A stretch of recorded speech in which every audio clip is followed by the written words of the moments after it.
There we go. So, this is a great professional start to a panel. Welcome to our, thanks, over there.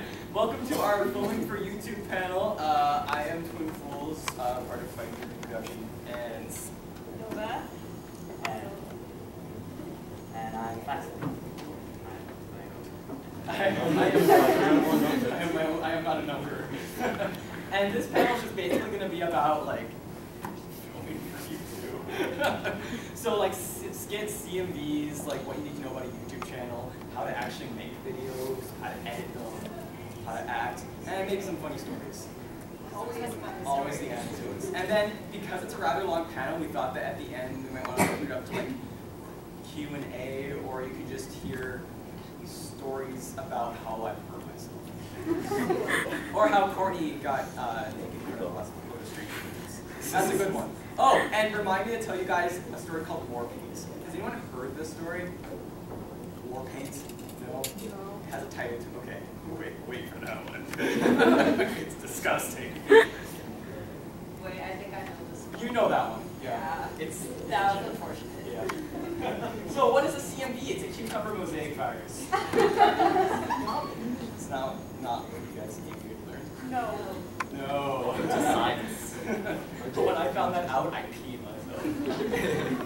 Actually, a music video. So this is why I was saying. So as you can see, Faxen's put in a couple of kids over here. You can do like, obviously jerky. Over here we have. I put it there to match. Yeah. I thought they complemented each other. Exactly, they do very well. An artistic symmetry. And there's like serious, and then there's, I don't know what to categorize that one as. So and then you have like pairing related ones, and yeah. More pairing related ones. Yeah. And even more pairing related ones. Yeah. So there are a bunch of different genres you can do a CMV to. It's not just one thing, and there's lip syncing ones and non-lip syncing ones. The world Ones is that great. tell stories and ones that are just dancing around. Yep. Ones that are just got them style. So, Faxen, take it away. Yeah, okay, so this was one of the CMVs that I filmed, and I'm just gonna kind of like use it as an example of like how we went through the process and how it fit together, and kind of just like showing how it came into creation. This is my friend Rue, who goes by Ruby Riku online, and basically we just kind of threw the idea back and forth. We found a song that we really liked with lyrics that kind of felt correlated to the characters' relationships, which was Boats and Birds. And we decided to do some filming at the beach, so we planned a day to get together. And while we were driving down there, and it took like an hour to drive down there, we wrote down a script. So what would happen is we would listen to a song, and we would say, okay, this is what these lyrics are. Now, what can we do that would like work well with these lyrics, and how would that like lead to the next scene? And so basically, we just the whole car ride down, listened to it, wrote it down, and then when we got to the beach, we did a bunch of filming. And the trick that I like to do with CMVs is film way more than you need. And if you're planning on having like one part lip synced, just to lip sync the whole thing, because I usually run out of material when I'm editing it anyways. So then I can just like at the last minute scrounge like, oh, put this in there, put this in there, put this in there, which is why the end otherwise like but yeah, so we filmed these different parts. We had a friend help film us, and once we had like 7 hours of footage, I downloaded Final Cut Pro, and I just basically messed around with putting the song in, putting the clips in different parts, trying different filters, different like effects, and basically just messed around for like 3 days until it was done. And you can see the video at my YouTube, which is wait, I have it like you don't know my heart really. it's, well, I don't know like the HTML. It's like youtube.com/user/Faxen cosplay. One word. Or Google it. Faxen cosplay. I said it was filmed by Rat Cosplay. And this is the one we're going to cover, and this is actually a commissioned CMV, meaning we didn't pick the song, and we didn't pick the series. It was done for a fundraiser we did called Pray for Japan, which is this idea over here. And basically, we asked people to commission us for CMVs, and all the proceeds for that went to aid for Japan after the tsunami. And this CMV was based on a Korean song. So obviously working in a song in a different language, kind of a bit tough, so you looked up the lyrics, right? Yeah. And we loosely stuck to the lyrics. But we had our friends help us out, and we had our friend Bailey cosplay Sakura. And Bailey, for some reason, cosplayed Sakura like super butch. So like whenever she was singing, like Sakura's usually like this, right? She was just like, come on, Naruto, you gotta get with Hinata. It was like someone from Sopranos cosplaying Sakura. So that was hilarious. That's why I put this in here, because she sat like that or something. Anyway, that's Bailey, which is great. She also punched me in the arm and I left her through. Do you want to go through this one since it's your deception? Well, we're very similar in how we plan our CMVs. Like, we'll listen to the song over and over and over again until we have an entire script written out. And basically just film whatever scene you need to. It doesn't have to be in order. As long as you have the script, you can go back and when you're editing it and put it all in order. Definitely film way more than you need because, yeah, we run out quite often. There's never been a time where you haven't run out. Yeah. So we just usually have to kind of throw something in there and it might not quite flow as well. So even if you just extend the scenes a little bit longer than what you had planned in the script, that would work too. Another good thing is like doing like random like expression or face shots. Like there aren't really any here that weren't necessarily planned, but what we tend to do is like if we have time and people are like looking up in the distance, just film that because you never know when that's going to come in handy, right? Like that little extra bit of footage. I can't tell you how many times during the Sorika video that we just filmed our eyes, just like dramatic eye shots with like the context and like filters, like the wind blowing. We have like 6 minutes of just eye shots. And that would be so important. It's like they stare at a camera and do something. Like it's really awkward at the time. Especially like lip syncing. It's like really awkward. But when it's like in the context of the video, suspend your. And when you're doing stuff like that too, if you're filming like a scene or like a sinking section and you get it from one angle, I would suggest like I do this for most of my videos, do the same thing again but from like 1 or 2 different angles as well. Because when you edit them together, you can like compile the angles like where it makes it Definitely different angles of the same scene definitely kind of ups the quality of the CMV. I mean, that's what they do on TV. You'll have one person talking and looking down on something's aside in the file. And it works a lot better than just having the same shot. It just switches it up and it's a little bit more entertaining. And just like as you go along, you find out that a lot of scenes may be more difficult than you initially planned. Like we decided, oh, at one point Naruto would be a flower. There were no flowers in these forests. We finally found one in the middle of like it was like this one flower on this long stem and like this sea of prickle bushes. So I had to like get there and then I had to lean over and pick it like that, but it took a lot longer, so I picked it. It was like so it ended up looking something like a K-drama, like it just scared me. Just like, so Korean. It's a Korean song, so but some things like you may plan like a stunt or something. Like this one was in a tree, so I was balancing. So it's actually a lot harder than it seems in your head. So just think ahead that you might have to change your plan. Like say you get to the woods and they're chopped down or something, which is what happened to these woods. Actually, they're no longer there, so we can't use them anymore. But you want to have like a plan just in case things don't work out. Say someone can't do the stunt you need them to do. And she was blind. Yeah. But also take account costumes. We did a big horse CMV and we wrote it in the script. And it was doing running around. That was walking around inside.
they take a while. So because you don't want to run your cosplay group or your group of friends like a sweatshop, because that's never cool.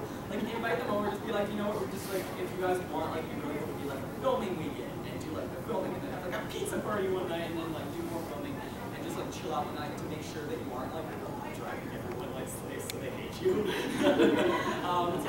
And then people will want to come to your filming things because it's fun and you're hanging out as friends as well as, you know, doing cosplay work. Definitely do this. Like, that's fine. When I'm doing my videos, I'm like, no breaks, work, no, do this, do that. It's like, I have to tell people, like, if I'm being like really off, they tell me because I just get really into it and I don't realize that I'm like a jerk. So. That is another thing to kind of be aware of. I mean, we're very much like, I don't mean to offend you, but we're really easygoing when it comes to CMVs. Whatever. Even if it's like one person's idea, they'll kind of give direction, but then, you know, if other people have ideas, be like, hey, like, why don't we do this instead? Then we're just like, okay, let's sit down and talk about it. We don't just like go, go, go. We work together as a kind of like a team, like a team video. And it usually ends up a bit better because like when you're telling someone what to perform, and they don't get any say in it, it can sometimes come off very stiff, but if people are just like if they have a better idea of what they want to perform, then it comes off a little bit more fluid. Like, for example, Mitchell, who is Kiva, I guess he still kind of does that, but he's doing a lot of like, we're just like, okay, pretend you're talking, so instead of going like, I'm pretending I'm talking, right? He'd be like, I'm pretending I'm talking! But that was just like how he saw the character, that was like his Kiva, and I think it actually worked better because the way he was like emoting, it just, like, it made Kiva look like a hey, rough and tumble buddy with Hinata, which is what we ended up needing in the context of the CMV anyway. So in this case, Mitchell was right, I was wrong. That has never happened to me. Oh. Definitely listen to like the people that you're working with and collaborate because sometimes you get like, well, first of all, because you're friends and you're doing this for fun and it really should be a fun experience. But also sometimes you can get too close to your project and you'll have a very specific vision for it. And like if you step back and see it from like another person's eyes and like have them give input and ideas and stuff, it can actually like wind up working really, really well. So you gotta be like open-minded. What is a skit? There's no joke for this one. I couldn't find like an alternative meaning for skit. But short performance following a scenario, like this could be like episodic, like in terms of like you have like it's like several episodes, so it's split up. It could be like a one shot. And so it can be rehearsed, unrehearsed, which is improv, or a combination of the two. We usually go with a combination of the two, meaning we don't go into it with like no idea what we're doing, but we're just like, we want to do a skit about, let's see, oh well, Sora and Riku, two best friends, bro-ship, go.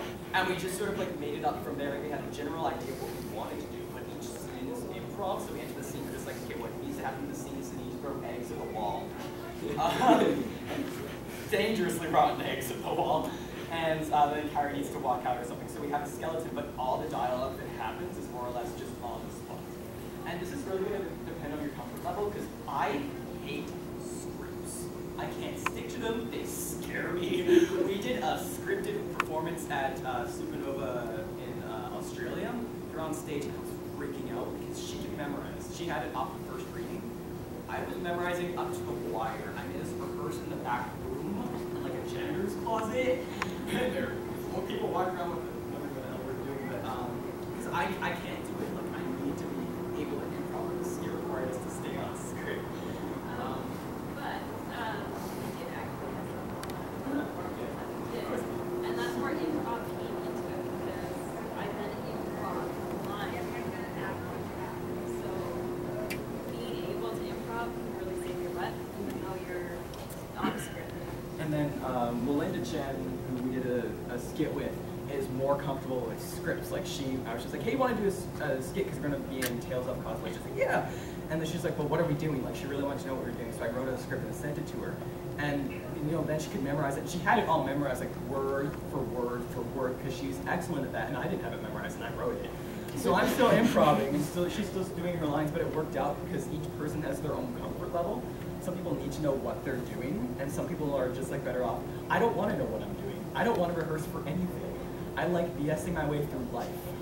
That makes me comfortable, but it's not the same for everyone. You see, the great part about filming is that you can always edit it. So like if you're improvising something and it kind of goes dead at some point, you can just edit it out. And like I've had a bunch of times where I've done skits and we start improvising something and we come up with a really funny idea while we're improvising and it doesn't really work the way that we're saying it. So we're like, okay, this was a really funny joke. Now let's do it again, but on purpose and like bring it together more, like bring it to fruition, make it actually like make sense in the script. And again, like back to what we were talking about with the CMVs and stuff, it's really important to get input from other people, and one of the most important parts about improv is that you have to play off of each other. If you're improvising a line and someone else improvs back, but they're not going the direction you want, you just kind of gotta like go with it and not just keep like pushing your point because that's not like productive. And for example, we were doing this like really stupid Cain and Abel skit, and I don't really do a lot of skits, but Starlenia, who did this with me, she had this idea to do like this webcam show, and I thought that we were just going to do a couple minutes of improv, like split screen Josh, like Drake and Josh style, and I didn't really want to do any more of it. I was kind of feeling like lazy, and she was really into it, and she really wanted to do more, and I was like, well, okay. And so it wound up being like a 15-minute video, and we filmed in like 8 different locations, and it turned into like this big thing. And I'm really glad that like we went with it because it like wound up being a more good video because of that. And I think we go over improv a little because improv is actually really important. It's what I love. It's so I consider it important. I love those movies. Do you guys like because in BC for some reason every single convention we sing Journey. Like, don't stop believing. It's just always there. Do you guys have that here? Not Journey. No? Not Journey. It's just BC then. And Australia for some reason. Yeah, that was weird. So things to avoid generally, like inside jokes. But I say this with the full knowledge that one of our most successful skits is based on an inside joke. So take that with a grain of salt. But what I'm trying to say here is just that, like, if you have a joke that's really funny with your friend, like we've all been in this situation where I'm just like, hey, I remember that last night with Thunder Lightning, and I'll start like hilariously laughing. You guys have no idea what that means. Like you don't find it funny, and it's awkward because you guys aren't privy to what happened last night. So you just want to be aware that your audience isn't. Nothing happened last night. I don't even know where to go from here. See, inside joke, now you are all privy to now you're all privy You're a part of the joke. Yeah. But you just want to be aware that something that's really funny to you and your friends in a different context might not even make sense. Too much series specific content, because if you haven't seen Attack on Titan, you might not get a whole lot of weird jokes. Some jokes are universal, like generally like physical humor is very universal, but things that are like you have to know the series to understand it, you want to stay away from it because that doesn't necessarily translate to a broad audience. You can make a lot of like series related references and stuff, but like it's good to keep in mind like, okay, if I hadn't seen the series, would this be funny? Because you can make some type of like act about Sasha eating potatoes, and it would still be really funny even if you don't know that like Sasha eats potatoes in Attack on Titan. By like making it into this looking more humor, just making the joke fuller and more complete, so it's not only based on the series. Accessible humor. Yes. And then longer pointless scenes. You gotta remember that your audience on YouTube has an attention span of I think 4 seconds. Like if they're bored for 4 seconds, they switch. So you want to avoid generally like things that take too long, or like long rambling scenes, or long rants, which is where editing comes in really important. Sometimes you can't edit. I was recently editing a skit where one of our actors was rambling, and I couldn't cut because she would ramble, and then she would make a good joke, and then ramble some more, and I couldn't cut it to just get the jokes. So the scene actually ended up being way too long. But I like the joke she was making, so it's sort of a trade-off there. But generally, if you are rambling, you want to stop the scene and take it back and try it again, knowing, like, picking out the really good parts that you just said and just going with those, because I'm rambling right now. How many of you guys are getting bored? All of you. That's the right answer. There's a lemon in the back. We were talking earlier doing just like the whole panel in slow motion, see how many people leave. But yeah, if sometimes like less is more. It's generally good if you have like a couple good solid jokes. A lot, not all the time, but a lot of times it can come across better than something with a good few solid jokes and then 10 minutes of just kind of, what are you doing? I don't know. You should say something. Okay. Are you still recording? Yeah. Oh. Okay. You know. And sometimes you will start recording and people will be like, oh, so Sasha, what are you up to? And you'll just end up with that, and you'll just be stuck. And she'll be like, oh, I don't know, what are you up to? And you're just like, you aren't going anywhere with the scene, which is where you kind of, that's probably where you want to start scripting, because you gotta have a place to jump off from. You gotta have something to go with this. And like you're filming a skit, and it kind of starts like dragging on a bit, and you're thinking like, oh, maybe I should like cut it around now. If you like switch angles, it makes the cutting seem a lot more intentional. So like if you're filming from one angle the entire time and it has a lot of cuts, sometimes it can work really well. But also sometimes if you like switch it up a little, it again engages the audience more, keeps it more interesting. The composition is changing, the angles that you see the character is changing, it keeps it fresh. Mushy mushy, tighten that soon. I don't know who you are, but I know I'll find you and kill you all. I don't know why I love this so much. So getting back to acting, getting into character is super hard. I have an enormous issue getting into character, especially when I'm someone like Aaron. I am not like Aaron. Like, I'm posing for pictures like this. I'm just like this is how it's trying to come out because I'm not a very serious person most of the time. So that's tough for me. In fact, a lot of things in terms of emotion are tough. Like, I have a hard time in pictures like portraying emotion. Like, I can't be angry. Part-time smile. Photographers have to look at me and say, ooh, and then I'll smile. But I can't like authentically smile on cue. And that's my weakness as an actor. But getting into character can be quite hard. For me, I have to enter a scene and I have to remember that if the character has a certain emotion, I have to change my voice according to that emotion. Like, I can't be talking like Aaron like this. I have to be a little more subdued, and I have to stop moving like I always do because I always talk like this, and I have to stop doing that. So I usually have to calm myself down. I usually have to pump myself up. What do you usually have to do the opposite? I don't really have a hard time getting into character. All right. Oh, okay. Thanks.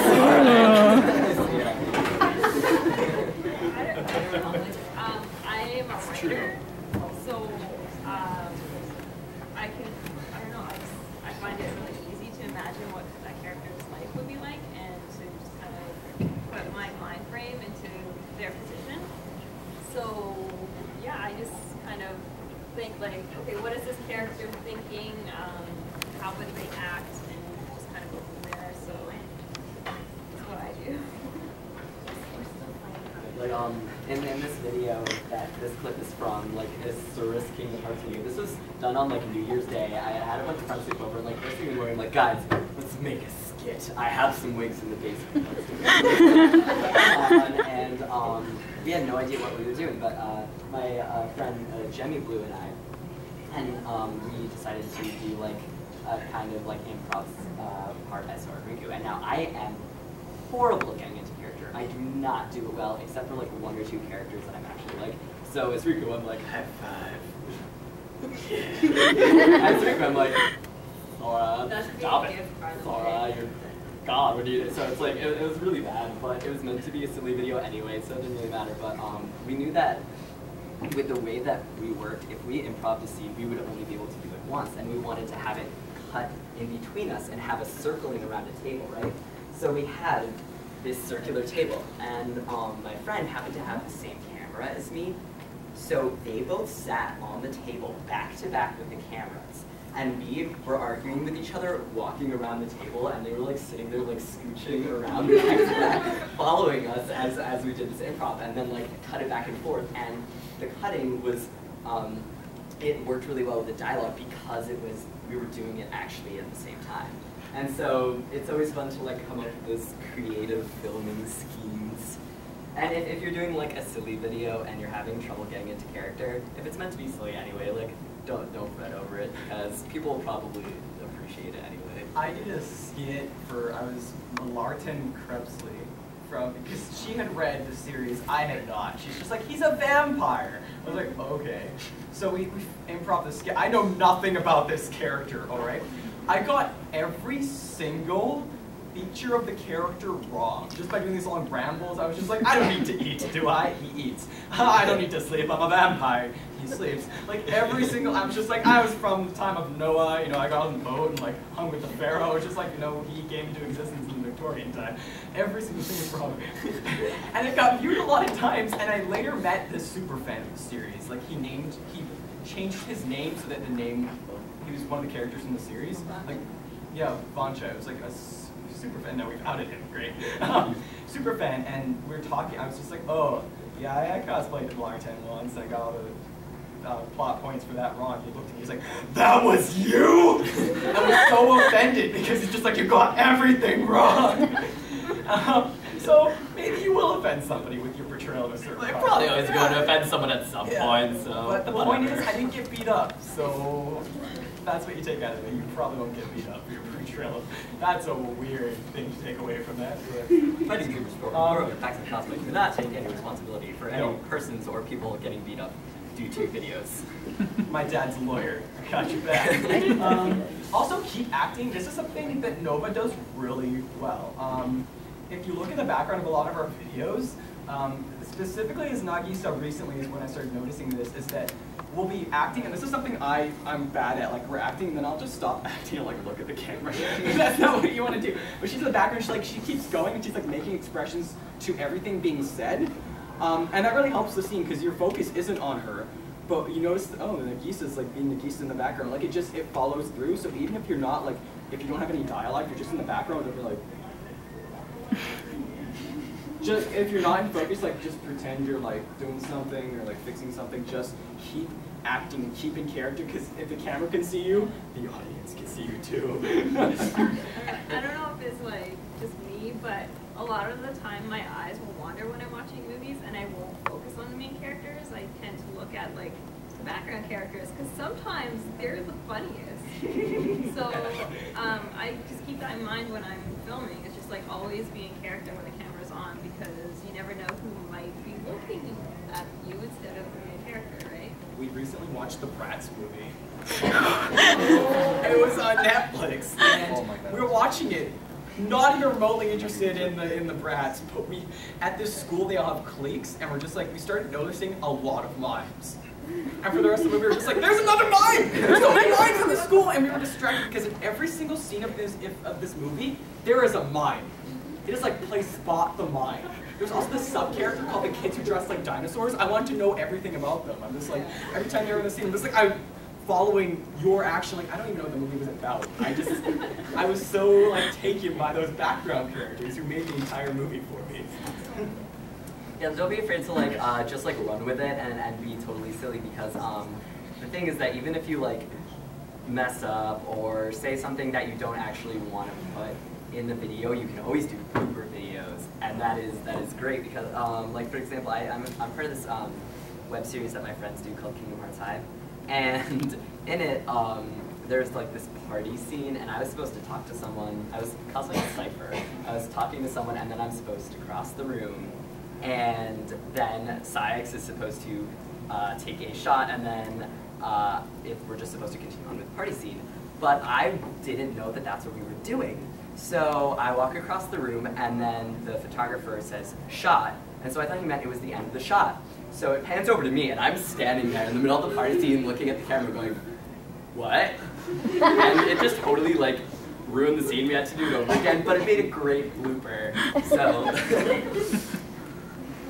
Yeah, bloopers are always fun, and they also lighten the mood too. Like, especially if you're filming something that's like a serious CMV, if you can just blooper it up. Just take away the tears for a second. We had an episode of KH High that was like someone like died, and it was really sad. And then you watch the blooper videos, and we're like taking the body double of the person that gets like hit by a car, and we're like throwing it on the car, like going head cops off, and we're like, how serious is this? It's like Degrassi. One thing to be careful with bloopers though is that if you're making bloopers on purpose, a lot of the time they come across being on purpose and they're not as funny. They look weird Yeah. if you're making bloopers. Yeah. And that's one thing, like your audience is smarter than you think. Like they can really pick up on what's genuine, what's not general. Improv, which we've already talked about. There are rules of improv. Has anyone ever taken improv? So like a fair few, okay, cool. So some of these might be recognizable to you guys, but always say yes, and this isn't like, hey, I'm gonna take, like, Sasha, I'm gonna take your potatoes, I'm gonna check them off a cliff. You don't say, no, you can't take my potatoes, they're my babies. There we go. You don't have to actually like condone the behavior. In fact, it's sometimes funnier if you don't condone it like that. But just play into it. So if I was just like, Sasha, I'm gonna take your potatoes and throw them off a cliff, you wouldn't be like, yes. Or just like say like no and just walk away. Like you want to play into it and you don't want to leave your partner, your improv partner hanging. Or like you want to talk about this thing, so you're trying to change the subject, Yeah. and it's working against you. Yeah. Yeah. You always go with the flow of what's being done in the scene. If I was like, Aaron, I'm going to kick you in the face now, and then Aaron was just like, hey, did you see that Titan over Did there? you see the And game it's like, last night? It makes what It I was said awesome. It makes what I said look weak. It makes it look like I don't have. It's like there's no control over the scene, and it like it makes both of like what the people say irrelevant. And also this is the biggest one, if you can take away one thing from this panel. There are no mistakes, only opportunities. The best things in my life have initially been mistakes, okay? I spent all night at prom and had 1 hour of sleep. I was still in like makeup from prom, all disheveled. I'm like, I'm gonna go to a cosplay meetup. Bad decision, big mistake, but I met her, so it worked out, right? If you make a mistake, don't let it get you down. Just like learn from it. Like if you didn't do something right, do it better next time. Maybe there's something in that mistake that's going to end up being funnier than the initial idea anyway. But just don't get down on yourself for doing a mistake, especially like live performance. Like if you're performing live and you make a mistake, you don't want to like you guys might be too young. Well, some of you, but remember Ashley Simpson when she was on Saturday Night Live? And she starts lip syncing and she missed her cue, so it's like the music's going and she like went like this and then she ran off stage. That's like acknowledging a mistake. So if I were her, I just would have like, whoa, just go with it, because you've already made a mistake. The best thing you can do is just keep performing through it, and your audience will stick with you. Your audience only abandons you when you start to feel unconfident, which is the next point. I can't tell you how many like masquerades I've been to where some like people have been on stage and like mistakes happen. They do. And if someone makes a mistake, but then recovers from it and like uses it as leverage for their scene, or like pretends that it doesn't happen, or just kind of like keeps pushing, then I find that usually the audience, even if they realize it was a mistake, are like, yeah, because they recognize like the courage that it takes as well to do that. Whereas like if people like make a mistake on stage and kind of like freeze or walk off stage or get like, you know, really kind of like visibly upset, then like the audience gets upset for them as well. And so, I mean, we judge masquerades, and there have been some times where like there's one girl from Chobits, cosplaying She, who got on stage and her music just straight up didn't work. So she's there not able to sing, and she's just like looking around at something they can do. So she just belted it out anyway without the music, which took away from her performance.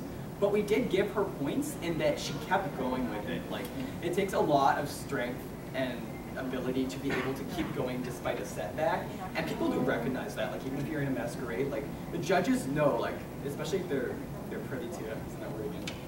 Word of the day, privy. If they're privy to the fact that something didn't work out for you or something slipped up and you just kept going, that's points in your favor. The only thing you can do if you make a mistake is abandon shit.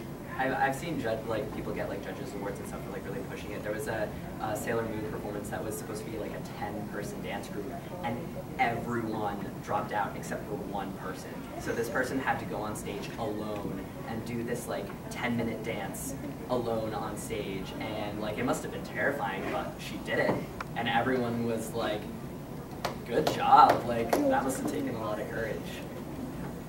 People like that. I like seeing that. I love bad Odin things. I aspire to be like him. If we have two sons, can I obviously favor one? No. Damn it. Poor Loki. I have like so many of these saved on my computer. It's just so hilarious. So scripts, you don't need scripts, but they're always good to just have on hand, especially for CMVs. Allow ample time for memorization. Because you don't want to be like, here, Faxen, memorize this. And you don't want me to memorize things anyway. Yeah. I'm just like, but it's just like out of respect for your actors, right? Because some people take a lot more time to memorize things. Unless you can trust that your, yeah, that's about right. Unless you can trust that your actors can just pick it up and go with it, which some people can. Like Courtney in our group, Belgium, you can just give her one idea and she will turn it into a full scene. Like I have full trust in her ability to improv, but sometimes I don't even communicate my idea to her, just because we perform so well together that it's like we don't even need to do that. But it's not like that with everyone. Some people move more direction, as we've gone over before. Structure techniques, point A to point B. There's always an overarching theme or main concept or conflicts. So you always need to have an idea of where you're starting from and where you want to end up, and all that in between is just filled in, either by scripting or by improvising.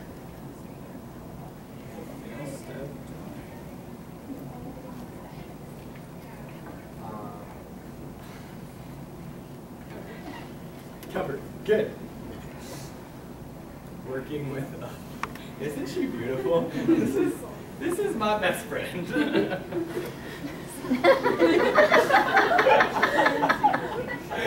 She looks like a worm. Oh, I became a worm.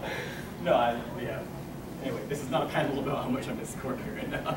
But, so you're going to be working with more than one person, usually. Sometimes performances are just one person, so in that case it doesn't apply unless you have like multiple personalities you're working with, in which case this might not be a panel to address that. But so recognizing differing strengths, weaknesses, comforts, and discomforts. Everyone has a strength and everyone has a weakness. No one is perfect. Newsflash. None of you are perfect. I am not perfect. I think you're all perfect. I don't know about that. But everyone has something they're really good at. Everyone has something they can definitely work on. That's who we are as human beings, and recognizing that, for me at least, is like a really comforting thing, because then I know I can mess up, and it's fine. For example, during filming of Kingdom Hearts High, I cannot do scripts, and we always have a script. So I'm always just like, guys, I'm going to forget the script. I'm gonna mess it up. And they're like, okay, we got you, we got you. So they make my script really easy. They always write me like one line, and then they're just like, oh, you can like improv the rest. So in this case, it's like when working with Jess, for example, Maverick Warrior, she is really good at like she's sort of like Jenna. She continues acting throughout the scene. So I'm comfortable putting her, especially like in background roles, where she just keeps going with it. She stays in character, which is something I'm not very good at. So again, like I know that she can, cover my ass if we're both background characters and something. Courtney, I don't even have to talk to about things. We'll just go, and it'll be fine. We don't even have a plan, and sort of Jenna's the same way, just because I know her so well, obviously. Mitchell's really good at a lot of like physical choreography stuff. So often we get him to do like a lot more physical roles, just because he's very good at like controlling. He's also very good at controlling his emotions and acting that way and being sassy, and gay. So we make him growl and he walks around screaming through the park because that's what he's good at. He's good at being a sassy gay. So we always try to stick to people's strengths because that's what they're comfortable at. So that's why I'm not usually someone like the villain. I'm usually the protagonist because I can play a serious role convincingly. And don't be a dictator. Did I mean to do that? Yeah, I did. Don't be a dictator. Dictator. Allow for flexibility and input. I know some cosplay groups will be like, we have a set director, and that director always directs everything, and that director is in charge, and no one else has a say. From my experience, that doesn't make things too fun, nor does it make it like a group effort. Like, it's just that one person's vision. And I like to collaborate with people, so my personal preference would be to have it be a group effort, and I think you would agree. Yeah, definitely. I mean, if like I have an idea and I'm just like, hey guys, I really want to do this, I have a vision, then it will kind of like be the basic structure will have like my idea, but then like the people that I'll be working with, whether it's the filming person or another actor, usually the other actor is good at adding in different like visions for the scene to kind of like mix it up a little, and it's always good to get the opinion of the person that's filming it, because you're not seeing what you're doing, and they are. And if you have an idea of like, oh, this dramatic upshot is going to look really good, and they're down there going like, no, it looks like you don't have a head, then you're like, then be like, oh, okay, maybe we should change that. Yeah, definitely if you're filming for someone, do actually look at what you're filming, because if you think, oh, this person's not going to be happy with how they look in the scene, or if they're standing in front of something and they have like ears sticking out, maybe just slightly suggest, oh, can you move over just a bit so you don't look like you have ears. And definitely filming for other people, you have to kind of watch out for them. And if you let them like watch what you filmed, like you film something or someone films something for you, and you all like can watch it, and you know the person that's filming it may think like, oh, this is perfect, and then the actors may go like, oh, well actually I think that I don't like the way that like this is cropped or something, or vice versa, where the actors will think like, oh, we just did that perfectly, and the person filming it will be like, well, the way that you moved your hand here showed the like undershirt you were wearing or something. Oh, we have to fix that. So Massive armpit hair. that's my fault. Like a Sora. The dark hair. Boundaries is another really important thing, because are you gonna show her when your armpit hair? No, I was just like, I thought you were going to. or like you're filming a scene and you're like, oh, that was perfect, and the person filming is like, oh, your costume is falling apart. Boundaries are really important, especially if you're doing anything in terms of like, I need this character to kiss this character. Make sure that they're okay with that. We've done scenes where like I'm in a relationship with her, but I like pretended to kiss other people, but it had to look really close. So I've actually like accidentally kissed a person. So you have to know that that's okay before you do it, or else it could cause major problems. Also, you can't assume things, and I did this by, we were doing a Cora skit, and our Cora, sweet girl, has never kissed anyone, nor been in an intimate relationship. So I'm just like, oh, we'll just like pretend to make out for part of the scene. She was like, oh, okay, so we're just like pretend to make out like this, and it was the most intimate she's ever been with anyone, which is unfortunate because it was scripted and it was with me. And I didn't know that. I felt really bad afterwards because like it seemed like it was a little bit out of her boundary zone. I should have checked with that beforehand instead of assuming that she'd be okay with that just because we're friends, which I tend to do. But funny story is how we met this person was Valdrin dressed up. That's a major issue with boundaries. As we did Labyrinth, and her favorite character was Jairus. Jairus codpiece. Because it's throughout the movie, it's just David Bowie's enormous codpiece is centered throughout several frames. So she cosplayed it. Yeah. And thought that our friend was someone else that we were friends with. So she ran up to her and rubbed herself as she was dressed as this giant penis, and realized, oh wait, this isn't my friend. I don't know who you are. I'm very sorry. And that's how we met. A new friend, yes. Who was with her parents at the time as well. But now we're great friends. It's fine. We see them every convention. We catch up. It's okay. It worked out well. Even if you think that someone might be comfortable with something, always ask anyway. Consent is really important. Or like, let's say you've met someone recently and you're doing like, oh, a kissing scene or something, and then you do it, and then you realize like you're 19 and they're actually like 15, and you're like, oh, I just like. Like when I was doing my Starfighter CMV, let's just say that it's pretty PG-13, and the person that I was doing it with, I'd been friends for a long time, but she also had never kissed anyone before at that point, and we were just filming like kissing scenes. It was more intimate than that, and we had to do like a shower scene and stuff, and the whole time I'm just like, are you okay? I know that we're like really good friends and stuff, but like, is this okay? So and then like, when I edited it all, I like showed it to her, and I'm just like, does this work? Is this like too risque for you? Do you want me to like edit it to like crop it more or tone it down? So it's like, if you wind up like making a video that makes someone feel uncomfortable, you really don't want to do like watching it and being like, oh, I really, and you just want to be respectful of people's boundaries and what makes them. Complicated stunts.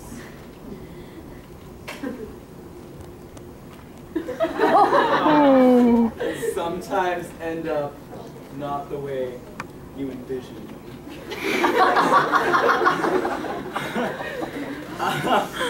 So, first thing is to be realistic. You aren't going to be able to parkour off a church and retain your biological essence. Like, it's just not going to work out. And a lot of times when we're imagining, especially CMVs, I know I imagine grandiose things that could never happen. So you just want to make sure that, especially if you're working with other people, like me working with Valerie, a good example, she can't climb cliffs very well, but I had her climb the cliffs. Probably shouldn't have done that.